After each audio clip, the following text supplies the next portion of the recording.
What's up, y'all? Shabbat Shalom. I hope that everybody's well and good.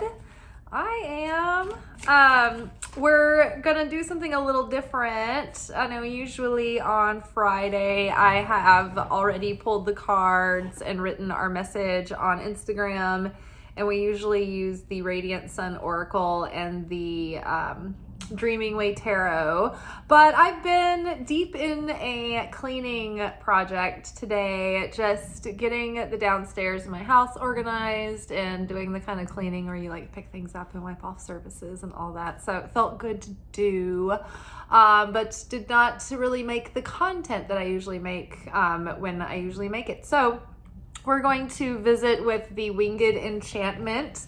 This is a great, beautiful, wonderful oracle deck that was given to me by my friend Tracy.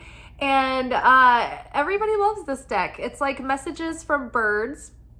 And they're very like poignant and poetic and prayerful. And they're very much like feeling like you're aligning with the talisman of that bird. But I always read from the booklet with this particular deck because of the beauty of the messages and because of the way that like the synchronicities and the kismetness come out through each bird. So this is one of those readings where when I use this deck, I read from the book and I only pull one card. So this is just a little bit more pared down and simple from our usual message. I also had a reading client come for a reading just a little while ago as well. So I'm like just sort of now chilling, and I've already passed the point of my like sharpest creativity for the day. So I don't have any natural light, and so that's what I use for my photos. So I was like, you know what? I'll just get off the beaten path today and do something different and visit our Winged Enchantment friends that everyone loves. All right, what bird do we need to connect with for the weekend? What kind of summarizes our week's worth of soul lessons that we've been working with? Oh, the Waxwing. You know, it's interesting today when I was cleaning my bookshelf, which is something that you guys don't really see in my backgrounds ever.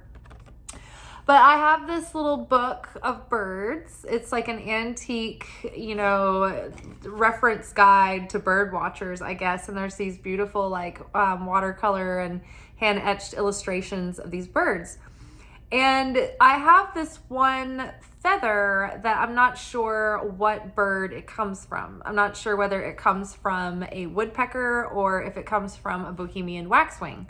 And so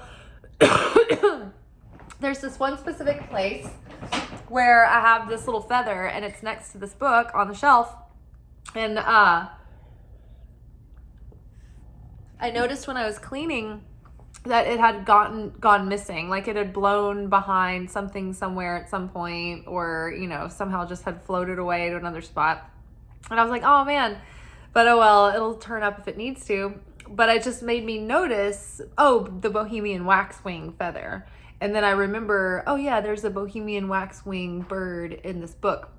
So already today, my awareness had already pulled from my subconscious Bohemian waxwing.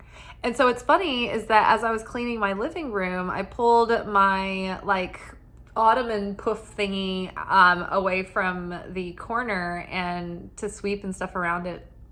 And the feather, the Bohemian waxwing feather, was on the floor in that crevasse. So interesting. It's going to be interesting to see what the meaning of this card is. But I do love the artwork, how they fuse the spirit of the bird within the essence of the person in a sort of like a personification of it. So one moment.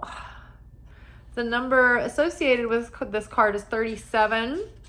3 and 7 added together would be a 10 card, which would be an overflow of the fulfillment of something, the ending and the beginning, the culmination and the start of something new, death and rebirth. Okay, so not Bohemian waxwing, but just waxwing. Get that into focus, yeah. I am waxwing. the balancing of give and take. I am what you reveal and what you hide behind. I am intoxicated with the sweetness of life. I am the ritual of ceremonial giving. I am courtesy and the generosity of sharing the good life. I am the importance of knowing what roles you play. Be aware of what you are presenting. Be mindful of the masks you live by. I am the wisdom to shape and shatter facades. I am the abundance of heart to present my joy to others. There is great strength in letting the world know who you are. You are reciprocity. You are joyful indulgence. You are unmasked. You are Waxwing. You know, this is interesting that this is the culmination of our lessons this week, because I have felt that the highlight of our lessons in recent matters, has been culminating as well. It's like recently we have chosen, 2 or 3 shadow aspects that have been shadowing or veiling our real authentic true self, and have been the thing that's sort of blocking us from really manifesting the purpose and vision that's nearest and dearest to our heart, and those kind of goals and dreams. And so this is saying okay, be mindful of what you are putting out and giving and projecting into the world. Are you being your true self? Are you having integrity? During the To Be Magnetic manifesting challenge that I'm still doing right now, so I guess it's not too late to sign up. I'm not sure if their yearly sale is still going on to discount your monthly membership, but I have a link in the description box below. If you want to sign up through my affiliate link, I would get the spare change of your monthly membership, and you can use a 15% off coupon. So that is, if you are interested in ever signing up for To Be Magnetic, do it through my link. It's it would be such a nice little energetic exchange. So basically in this manifesting challenge, I'm finally, as you guys know, if you've been following me, I've been really creeping along at a snail's pace. And so this week I finally made it through a lot of the authentic code section in homework, where you really get to the core of the essences of the feelings and the qualities that you want to manifest in your life. That way, when you feel like you want something, you can ask yourself, and you can test this: is this something that is in alignment with my authentic code? Is this something that I truly value based on these things that are in alignment with the deep inner work that I've done to get to know who I truly am and what I need and what I desire?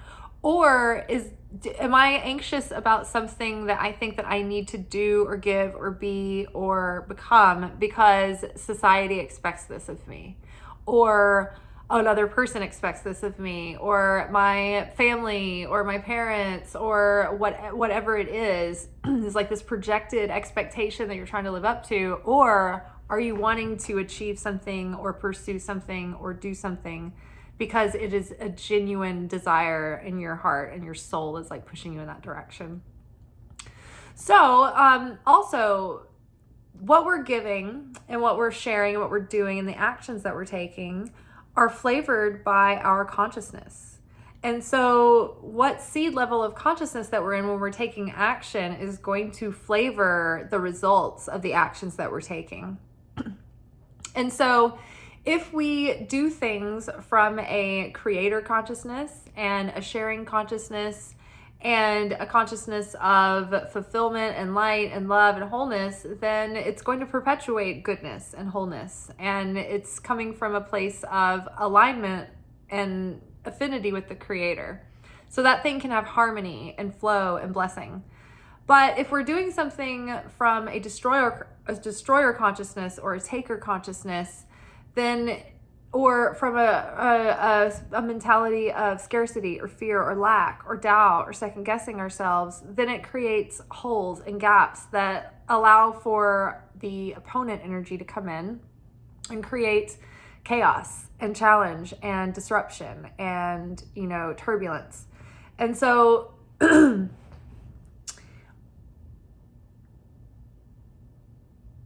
it's best to take action from a place, like when I say destroyer consciousness, it's like, are you coming at something with an agenda or a motive, even if it's very subtle and you don't even notice it, like wanting to break something down or tear something apart or stop something or stop someone?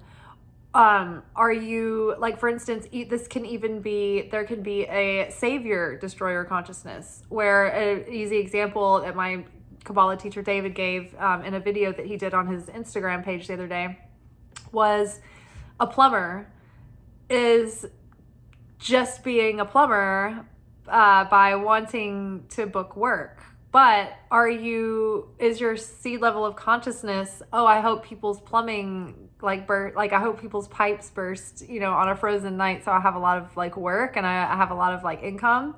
Or is this plumber the kind of plumber that's like, oh man, I need to hook up with a real estate contractor so I can put great plumbing, good quality plumbing into like new houses and have like high quality, you know, sound plumbing for people and they don't have to worry about it.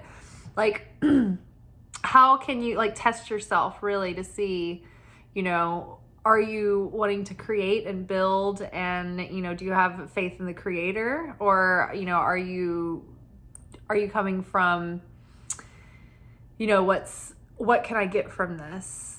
There's this phenomena that happens that if you are showing up and putting effort into something and you are doing it solely from a place of, you know, I'm just doing this for the goodness of it. I'm just doing this for the group, the highest good of all, the greater good. I'm just contributing to this because of the goodness in my heart, a sense of sharing, a sense of unity, a sense of oneness, a sense of generosity, whatever it is.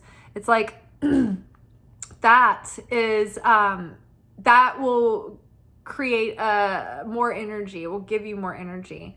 But if you show up in a situation and say, you know, you're making an effort and you're contributing, like expecting something in return, even if it's just acknowledgement or whatever, or expecting, you know, you scratch my back, you know, there's like a kind of like a string attached and you're looking for something from that. You're looking to take energy from that situation. Like even if you were like, say, volunteering for a charity and you were just donating your time and you weren't getting anything in return, but like, I feel good about myself and this gives me like self-esteem.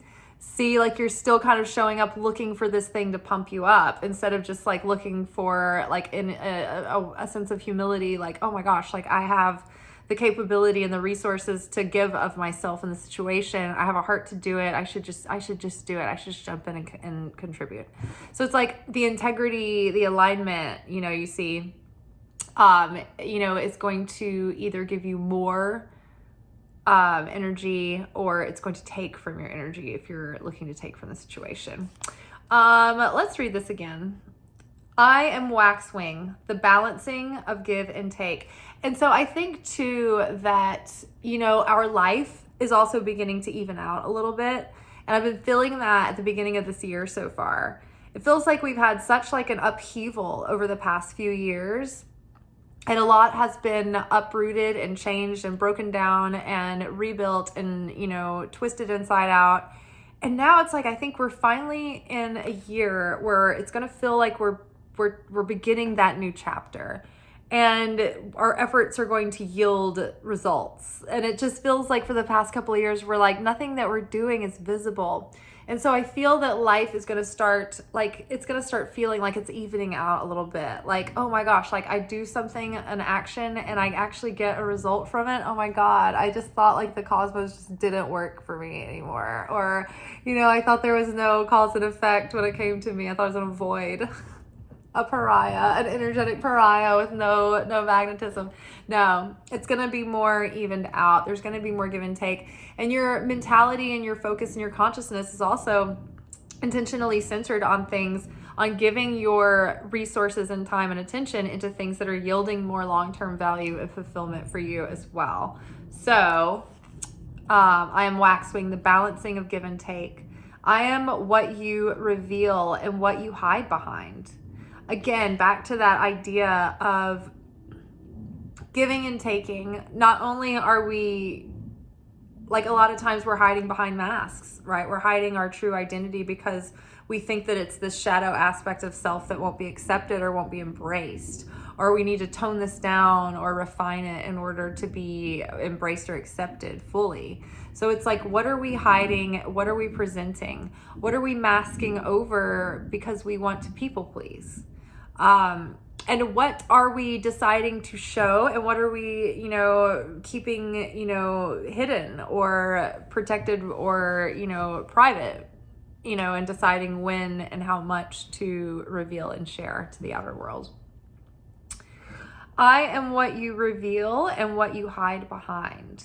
And it's interesting too, what you hide behind. And so it's like, okay, I am the light you reveal, right? By actually showing up and following your dreams and taking action. But what is it that you're hiding behind when you don't take action, when you don't show up to your potential? What is it that you're hiding behind? Is there an excuse? Is there a crutch?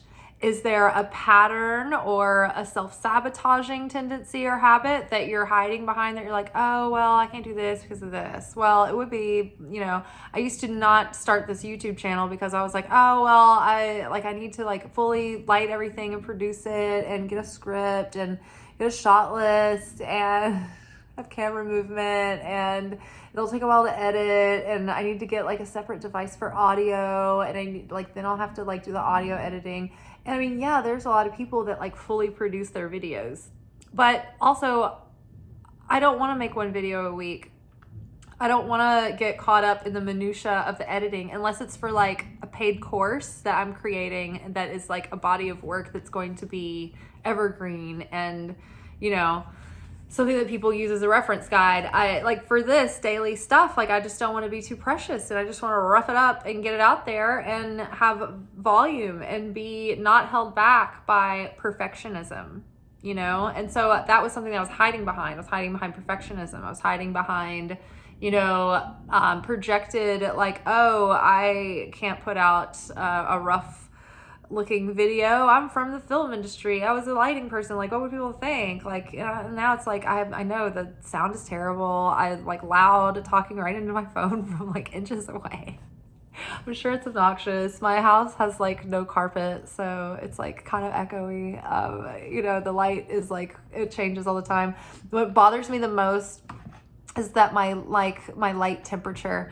I hate LED lights. The modern light bulbs, the modern answer to light bulbs is ridiculous. They don't last any longer than tungsten light bulbs. They start to flicker, they get weird. One brand is looks green, one brand looks magenta, one brand looks like the sallow yellow. It's just all of the lights are different color temperatures. I try to get them as close as possible, but as far as on camera, it just doesn't give me the clean color that I'm looking for. That's frustrating me.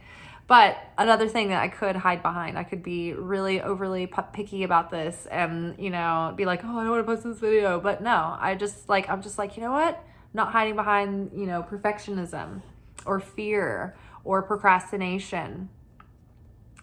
Okay.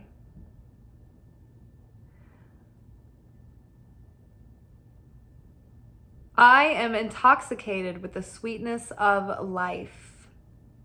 I am feeling that. I am feeling finally through this sort of slog almost. I don't think that it's been full on depression or a malaise or a despair or anything like that, but it just has been feeling you've had to walk through a stretch of soggy, wet, cold ground for miles on a long journey. There's been something about that just dreariness, feeling just a machine in the grind, and now it's it feels suddenly it felt like we were about to have to start this new chapter without any new energy. And I do feel a resurgence of enthusiasm and hope and renewal coming through, and the sweetness of life, and just being able to embrace wherever we're at within the journey, within the process, within, you know, the pursuit of our goals. Because it's like, it's our whole life, so we're always going to be in pursuit of a goal. It's always a journey. It's just which part of it are you in. And so if you can have more self-control about how you cultivate a sense of fulfillment within you, then where you're at in the journey won't matter, because where you're at inside is always in the kingdom. I am the ritual of ceremonial giving. I am courtesy and the generosity of sharing the good life. You know, I keep getting this image of the ceremonial act of giving in tea pouring. You know, when you pour a person's tea for them, you pour someone a glass of water or wine. When the Eucharist is done, someone presents the person with the chalice, with the goblet, with the vessel. You know, it's that ceremonial giving. It's, tithing. I try to push myself to be, have an attitude or remembrance of giving, but it's different when you give 10% of your actual check. And I don't always do it every week, but when I do, it feels good. It feels like a good sacrifice. It's enough to be noticeable. But it's also, it generates itself back in ways that you don't see coming. And then you do feel it and you're like, oh, wow. But I think that it is, that's another ceremonial way of giving that actually opens up a lot of opportunity for miracles to be revealed in your life. I am courtesy and the generosity of sharing the good life. I am the importance of knowing what roles you play. So just being like generous of spirit and being generous with one another and just perpetuating more goodness on the planet, like going forward into this year, let's be a little bit more giving. Let's be a little bit more generous. Let's be a little bit more sharing, generous of spirit, in a sense of like, hey, even down to giving credit, giving grace, giving space, like all the things that you can give. Think about that. It's not just materially, right? What are ways that you can be giving? I am the importance of knowing what roles you play. And so maybe there are roles that you play that you are there to give that talent that you have to others, that thing that you have a better understanding about than others. Like there's something, like maybe you have time to help someone, and take turns. Like for instance, when my mom broke her leg after her leg surgery, it's like we've had to, take turns and be there and help her and support her. And like, it takes time out of adults' lives to do that. It's like not like we all have ample leisure time. You know what I mean? So this is like in seasons, embracing, your ability to show up and give and that role that you play, and knowing the importance of the role that you play in the lives of others, and having humility about that, about the service that you show up and give to that, and the responsibility that you have to honor the gift of whatever you have that is more than what maybe the person next to you needs. And so it's like, how can you help? How can you use your gifts, your inner gifts, to help others or someone specific? Be aware of what you are presenting, what you give off, the impression that you give off, the energy that you are giving off to the world. It's going to be in our energy field. It's going to be in our aura. And so if we are, feeling anxious or desperate or resentful or hostile, it's like you're going to be giving off that air. And so be mindful of what you are perpetuating, what you're projecting, what you're giving out, what you're giving off, the impression that you're giving off. Be mindful of the masks you live by, meaning, taking on these identities and roles that are projections of society, projections of others, projections of your own ego or insecurity, anything that hides what you think you really are, that what you find inadequate. Like, it's like, be proud of who you are, own your uniqueness, own your, your strengths and your flaws. They all play a purpose. They all serve a purpose for us in our unfolding. And so, like, just as human beings, our flawedness as souls give us our very purpose for being in the material realm and incarnating at all. I am the wisdom to shape and shatter facades. Now, I like the wisdom to shape a facade, like not only shattering facades, but shaping one as well. It's like faking it until you make it.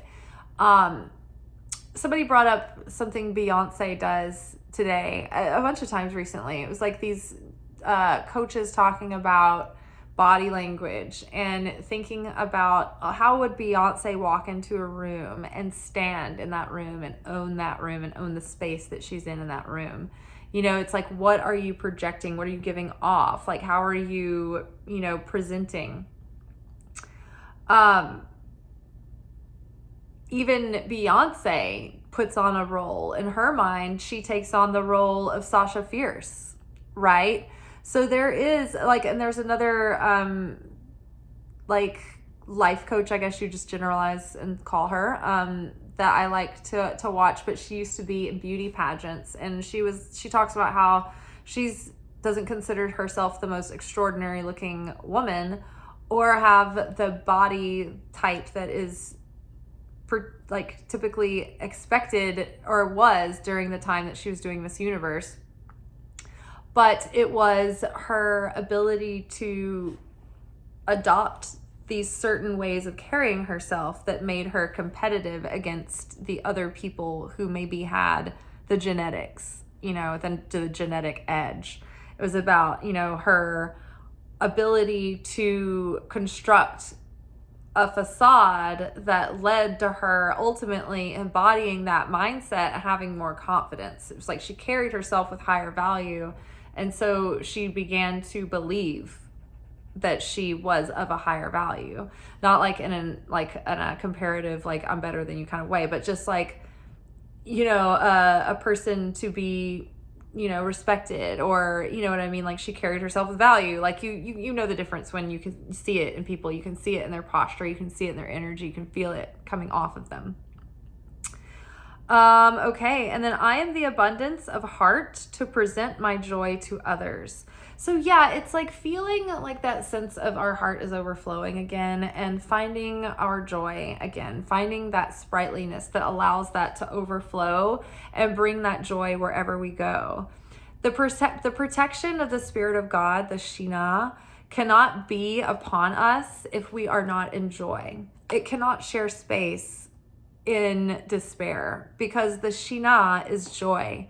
It's gladness, it's goodness, it's unconditional love and creation and creator consciousness and sharing consciousness and certainty and stability and like perpetual, no wavering, unwavering. So, when we are in joy, it puts this certain amount of protection around us, but it also draws in the light of miracles and abundance and harmony and kismet, synchronicities. I am the abundance of the heart to present my joy to others. There is a great strength in letting the world know who you are. So being yourself, even if you disagree, even if you're scared to speak up and you think there's going to be repercussions sometimes, it's like, maybe nothing bad's going to happen. Maybe there's a lot of people that agree that are glad you said something, that it helped alleviate the need for something else to happen. Who knows? Be discerning and responsible and mindful and conscientious, obviously. But maybe there's something about you that you're holding back, or that you're thinking is going to be a disadvantage, when it actually will make you even more, it will give you even more of an advantage. You are reciprocity. You are joyful indulgence. You are unmasked. You are Waxwing. So be unmasked, be authentic, be real, and be joyful in your indulgence, and put that out into the world. And if the world is not reciprocating that to you, maybe you're expecting it to, maybe you're coming from taker consciousness. But also, if you are not, if something's not reciprocating to you, and you've gone, you know, you're giving and you're giving value, and that person knows that you've communicated or whatever, it's like, or that institution or that effort, like if you're trying to create, like say, like you've designed something that, like a product or a style of something that, like, it's just not going, it's not taking off. Like maybe you need to tweak it, or like, you know, find a way to change it or let go. Like if you're writing a story and there's something about the story that's not working, maybe you just need to ditch that chapter, and like maybe you need to like cut that part of the plot out because it's just not working. It's not going where you want it to. You know, don't be afraid to,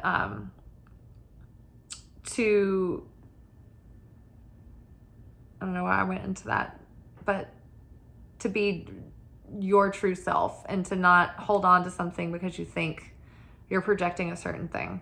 Be authentic, be true to the idea, be true to yourself. All right. So you guys, that's Waxwing. I waxed on a lot longer than I intended to. Sorry, not sorry. And I hope y'all have a good Friday. See you tomorrow for our Saturday night secret sermon, where we continue on in our Secret Teachings of Jesus series into the Gnostic Gospels. Last week, we took a break from the actual Gospel of Philip, and I was discussing the intercorrelation between Christmas, Hanukkah, solstice, the feast, 13-day feast of the goddess, the 12 days of Christmas, and New Year. So if you're interested in that, that was last week's Secret Teachings of Jesus video. All right, y'all, like this video, comment, subscribe, and share. Thank you so much. Ciao.